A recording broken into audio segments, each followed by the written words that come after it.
मेरे मेहरबान दोस्तों, एक बार फिर मैं अनु कपूर आप सब महानुभावों का, मित्रों का स्वागत करता हूं, अभिनंदन करता हूं, वंदन करता हूं। आप सब मेरे रसिक श्रोता हैं। बहुत मान दिया, बहुत सम्मान दिया, बहुत प्रेम दिया है। सबका बहुत आभारी हूं कि 92.7 बिग एफएम पर आपने इस प्रोग्राम को सराहा, मान दिया। सुहाना सफ़र विद अनु कपूर सिर्फ आपकी वजह से इस मुकाम तक पहुंचा है। आज फिर छिड़ेंगे कुछ तराने, बयान होंगे कुछ अफसाने। 100 साल से लंबे हमारे सिनेमा के सफ़र में से 30 सुनहरे सालों को चुनकर मैं आपका मनोरंजन करता हूं। उसके अलावा भी बाहर चला जाता हूं, कुछ पीछे चला जाता हूं, कुछ आगे बढ़ जाता हूं। कोशिश करता हूं कि आपको उस सुनहरी यादों के दौर में ले जाऊं, यादगार गीतों और दास्तानों से रूबरू करवाऊं। आज मैं आपको सुनाऊंगा चेतन आनंद के ऑफिस में एक शराबी जबरदस्ती घुसाया। पूरे ऑफिस में हल्ला मचा दिया उस शराबी ने। अब ये शराबी कौन था, क्यों घुसाया चेतन आनंद के ऑफिस में, ये मजेदार किस्सा आज मैं आपको बताऊंगा कि हिंदुस्तान की पहली टेक्निकलर फिल्म कौन सी थी, किसने बनाई, क्या थी इसके बनने की कहानी।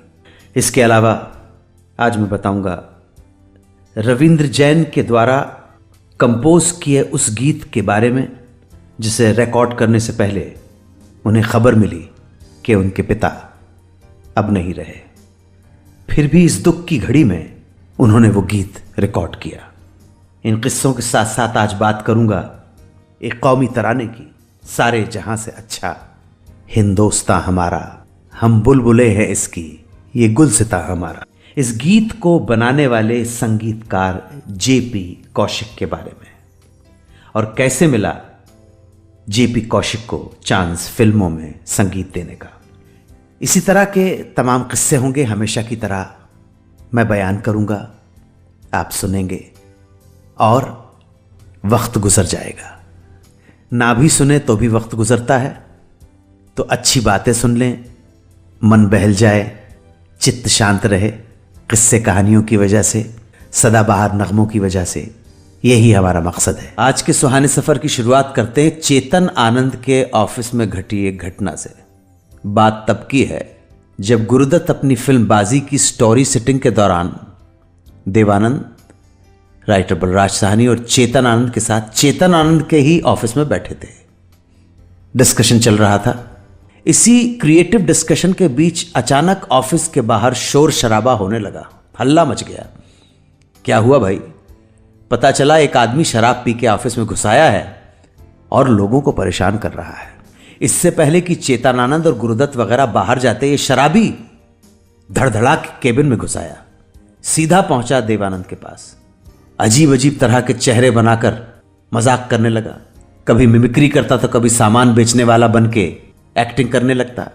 जितने भी हिस्ट्रॉनिक्स थे सब बताने की कोशिश कर रहा था ये बेवड़ेबाज। एक तरफ सब लोग उसके जोक्स, उसकी एक्टिंग को एंजॉय कर रहे थे, तो दूसरी तरफ चेतन आनंद इस बिन बुलाए मेहमान जो मुसीबत हो गया था उससे परेशान हो रहे थे। उस शराबी का यह तमाशा आधे घंटे तक चलता रहा।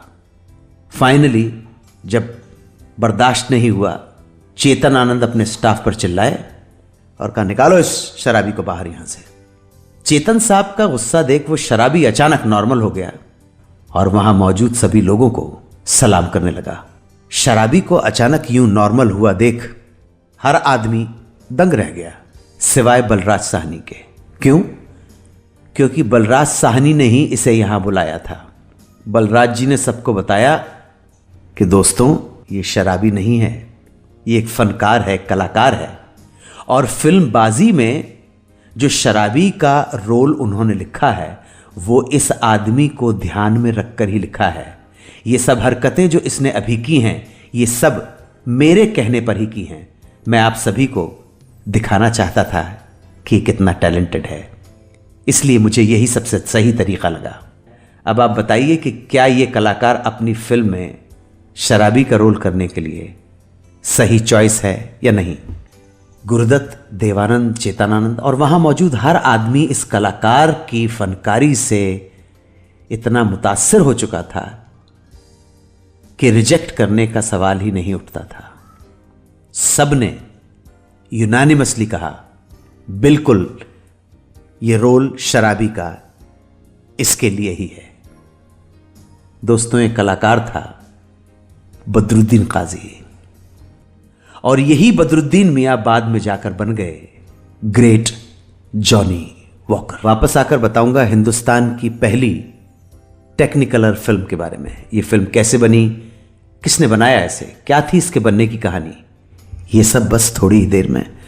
आप जुड़े रहें हमारे साथ, हमारे अपने बने रहें और सुनते रहें सुहाना सफर विद अन्नू कपूर, सिर्फ 92.7 बिग एफएम पर।